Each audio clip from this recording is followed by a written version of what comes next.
пришла, думаю, что получится очень таки интересный проект. Можно будет сделать из данного лайнера хорошую гостиницу.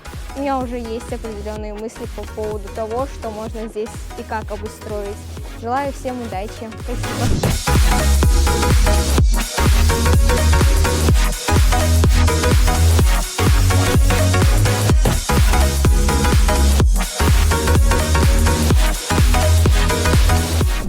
Приняла участие впервые в беспрецедентном проекте, который предоставил Хизри Магомедович молодежи Республики Дагестан.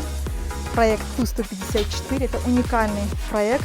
Как вы видите, мы сейчас находимся в самом самолете Ту-154. Это очень волнительно для меня, это очень интересно для меня. Я впервые вижу самолет в таком вот виде. И, знаете, я пришла для того, чтобы проверить себя, свои компетенции и на что я способна. Я уверена, что у нас все получится. У нас очень талантливая молодежь в Дагестане, очень креативная, очень умная. Они покажут себя и будут результаты.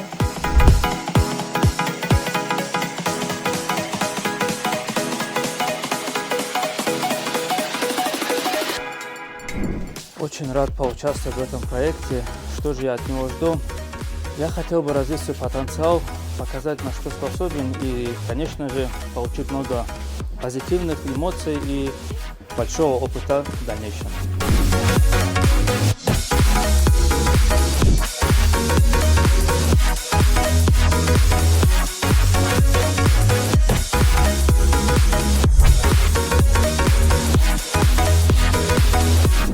Поучаствовал в проекте, потому что мне знакомая скинула ссылку и решил попробовать, почему нет. У меня есть опыт работы в дизайне, именно в дизайне интерьера, поэтому данный проект я вижу как кофейню, либо же как ресторан, поэтому сейчас вот хожу, думаю, пробую, размышляю. Сейчас на самом деле вообще нет времени, поэтому закругляемся.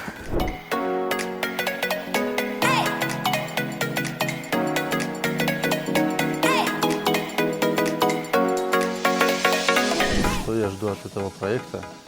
Если честно, подал заявку сюда, чтобы посмотреть, смогу ли я осилить что-то еще, кроме медицины.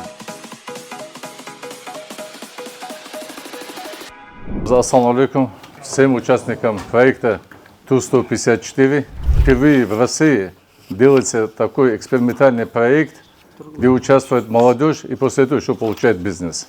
Когда вы сделали маленький бизнес, он должен работать как часовой механизм. Если вы очень много времени на нее тратите и практически даже дома не будет, это не бизнес. Бизнес, который мы хотим сделать, мы хотим показать, что он как часовой механизм. Получается, часы тикают, ваша прибыль идет. Всем сейчас вам нужно представить, что вы сидите в зале ожидания и ждете самолета. Вы такие счастливые, радостные, как сейчас здесь сидите, и вдруг вам объявляют: извините, у нас перегруз, останутся только 7 человек. Да, судейская коллегия, которая будет решать, кого оставить, кого убрать, это будете вы сами. Наше требование – это командная работа, решение задач, мышление, креативность, коммуникабельность и самостоятельное принятие решений. Что вы должны уметь? Да, сварочные работы, использование манипулятора, бетонные работы, работа на экскаваторе, инженерия, работа с инструментами и геодезическая практика и проектирование. Это все вам будут показывать. Например, нужно нам узнать кодекс земельный, как нам установить. Мы вызываем специалиста, он весь закон объясняет. Вот это, сейчас даже пример сделаем. Вот здесь Иса Ахмедович, да, как из команды люди будут выбивать. Вот сейчас он подскажет. Иса, скажи. Вот у нас 7 позиций. Многие смотрели, наверное, фильм «Голодные игры», есть такой фильм, да? Ну, по 7 позициям, по типологии там, сварочных работ, манипулятор, геодезия и так далее будет открыта онлайн-форма. И в каждой позиции будет ограниченное количество мест. А в эту онлайн-форму нужно будет успеть вписать себя в определенную позицию, и по каждой позиции форма будет заполняться, кто не успел в одну, попадает в другую. И так мы наберем определенное количество 7 команд по конкретным блокам, в которых будут проводиться мастер-классы от специалистов по этой теме. И в том числе вам будет предоставлена возможность в виде испытания что-либо сделать и освоить базовый какой-то навык. Вот, и в рамках этой работы уже будет сокращаться и количество участников. Теперь, помимо этого, что у вас будет еще? Мы знаем, в городе очень много бизнесменов, которые состоялись. Вот мы приезжаем к нему предприятию, Он вам рассказывает о своей истории, как он стал, и также делится своими ошибками, опытом, с вами делится. И что-то полезное он будет вам подсказывать. Вот сегодня у нас в гостях как раз пришел Хучпаров Загид Гаджиевич, заслуженный строитель Республики Дагестан, экс-руководитель Мостотряда 99 и Дагавтодора. Мы сейчас садимся в автобус, едем, смотрим самолет. Там вам расскажут про этот самолет. И после возвращаемся сюда. У меня все. Взлетаем.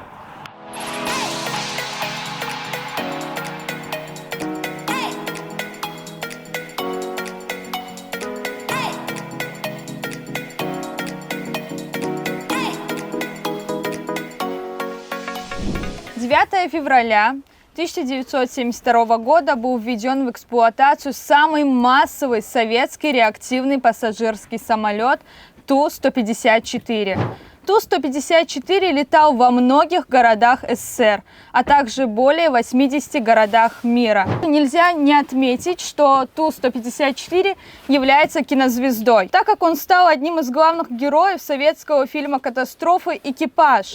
Помимо советского фильма, Ту-154 также появился в кадре современного фильма «Елки 2» и в первой серии многосерийного фильма «Пилот международных авиалиний».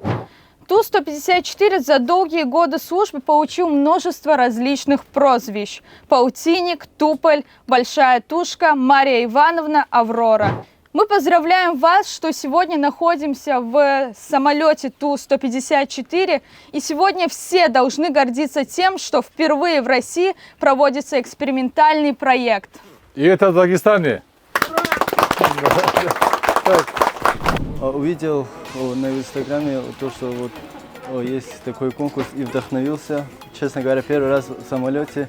Прям необычно все так рассматриваешь, что даже столько идей, все эмоций, все переполняет. Просто не описать словами даже. И столько идей, прям хочется, нет, это сделаю, потом это сделаю. И, короче, иншалла, посмотрим, да, что дальше получится. Мы думали, будет все 154 человека. Мы специально засекали 15:00, что все должны сидеть в зале. Половина людей, как мы сказали, там человек 20-30 находятся сейчас за воротами, их сюда не пускают. Это я сказал, что не пускают, потому что если вы не знаете, нет у вас пунктуальности, полка не будет. Поэтому мы сразу переходим на второй этап. Хотел бы сказать спасибо Хизри Магомедовичу за предоставленную возможность проявить себя, показать, на что мы способны, наши проекты, и другим депутатам Народного собрания. Честно сказать, много чего жду. Расскажи Богу о своих планах и рассмеши его, как говорится, так что не будем говорить. Спасибо большое.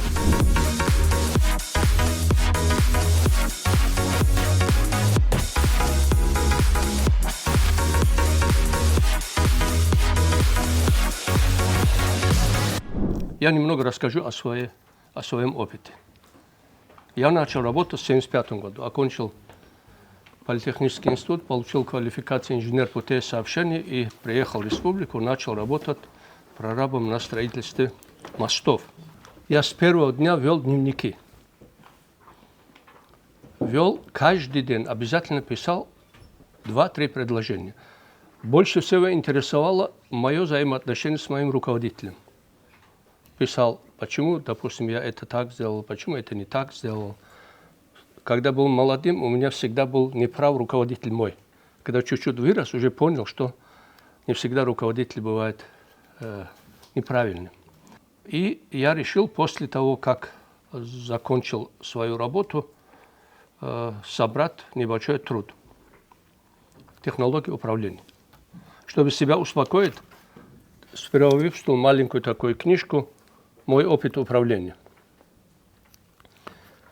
И по своим дневникам сейчас пишу материал тяжелый, очень тяжелый, потому что вот нынешнем уровне развития производственных отношений, нынешнем уровне развития общества становится ценным не то, что ты владеешь собственностью, а становится ценным то, что ты умеешь управлять собственностью. Это становится самым главным.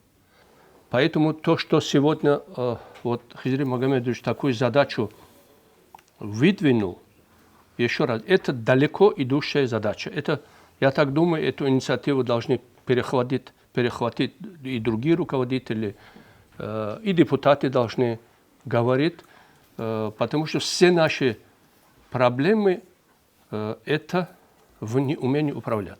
Мы провели один эксперимент, когда я работал в Автодоре. Мы строили один мост через реку Самур на юге Дагестана. Я написал тогдашнему руководителю республики письмо, что мы построим за 3 месяца этот мост. Мост длиной 280 метров. Проектный срок строительства этого моста 36 месяцев. Мне все сказали, не может быть. Мы поставили 4 камеры. Мы ее сдали ровно за 2 месяца. И теперь на этом проекте оказались самые высокие экономические показатели. 25% рентабельности было на этом объекте. Всего было потрачено 3% как оплату за труд. Это была самая высокая производительность. Мы даже в Госдуме обсуждали этот проект, выносили туда опыт наш. Самое ценное – это уметь управлять. Потому что уметь управлять, оно не только строительным комплексом, это уметь управлять любым коллективом. Слова Сталин, который сказал в 1927 году, на сегодня актуальны. Он написал, в стране нужны люди, видящие ресурсы, умеющие ими пользоваться. Вот, допустим, ресурс ли у нас 450 километров Каспийского моря, территории Дагестана? Ресурс. А ресурс ли наши реки? Ресурс. А ресурс ли наши, допустим, воздух, ветра, которые есть в горах? Ресурс. А чтобы ими уметь пользоваться, нужно каждому быть специалистом в своем деле. В любом предмете нужно вглубь идти. Если вглубь вы в своем предмете не пойдете, вы не сумеете управлять. Допустим, вот строительство, допустим. Если вы не знаете бетон, не знаете металл и другое, третье, вы не сможете управлять этими процессами. Поэтому сегодня, еще раз, рыночное время, капиталистическое время, когда мир стал таким за счет телекоммуникационных систем тесным, у вас есть возможность увидеть вот какие угодно работы, которые делают в Европе, в Азии, где хотите. Не выходя из дома, получается, можно работать тоже. Поэтому, еще раз хочу закончить, чтобы вас не утомлять. Самым ценным является то, что вам сегодня Хизрим Магомедович предлагает. Уметь управлять. Поэтому я вам желаю, чтобы вы активно участвовали. Еще раз, если это ценно, 7 человек, которые получают работу, если это ценно, а бесценна инициатива, которую проявил Хизрим Магомедович, то, что начат такой процесс. Оно должно распространяться на разные отрасли. И буду рад, Хизрим Магомедович, буду рад, вот к вам обращаюсь, если в чем-то смогу помочь вот в этом начинании Хизрим Магомедович. Спасибо большое. Если вопросы какие-то есть... Очень хорошая лекция, очень приятно было слушать. И вот таких лекций мы будем постоянно звать и слушать. Потому что Загид Гаджиевич просто он уже пишет, он знает, у него управление. А дальше у вас будет вот, по специальности, то, что мы писали, сварщики вам объяснят про сварку, и сами будете варить. Там бетонщики вот сейчас по бетону. Что такое бетон? Большинство же не знают, какой марки будет и так далее. Вам будут объяснять. И в какое время, ну, все специальности будут проходить. Вы посмотрели внутрь самолета, вы посмотрели ее снаружи. В интернете этот самолет есть, даже книги там есть.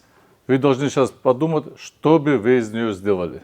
На следующее занятие, ну, на следующий у нас конкурс, вы приходите, как вы ее видите и что бы вы хотели, объясняете.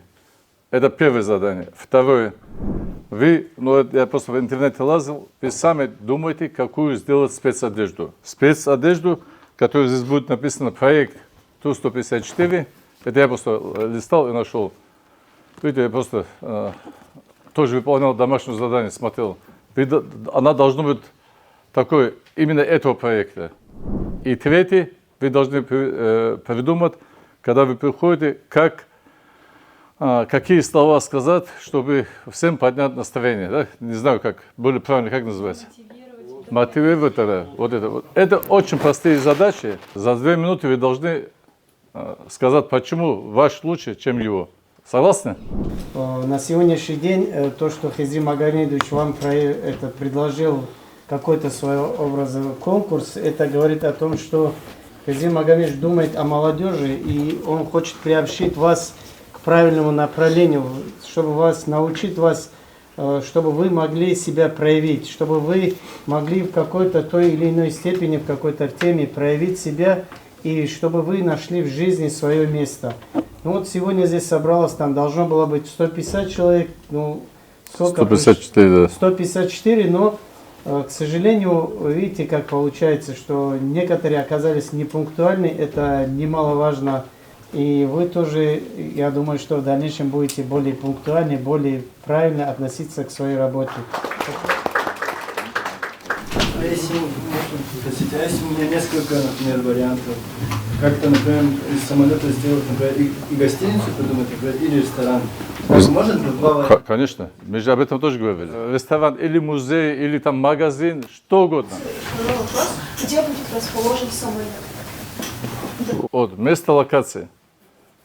Я знаю, где он будет, но я не хочу отвечать, а вы должны сами подумать, где бы вы ее поставили на территории Дагестана. Да, вы видели, какой он объемный, видели, вот вы должны включить свои мозги и подумать. Да, вы будете также думать, как ее перевозить потом на эту точку. Где вы видите, на равнине, на горе там, или на какой-то башне, вы должны ответ дать. Да, и поэтому мы будем знать, кто сказал, самое главное это место. Если она поставила там на окраине, он не пойдет. Поэтому вопрос правильно, но вы там вначале говорили, что это все будет вы решать. Мы со стороны будем наблюдать. Есть еще вопросы? У нас мы будем как сам проект чисто на самолет или можно фантазию можно бурную включить, что хочешь можно сделать, можно имеется в виду, интегрировать его в здание или у нас будет какой-то комплекс, который он будет основным. Что ты хочешь, что делай. Не нужно, как ваша голова работает.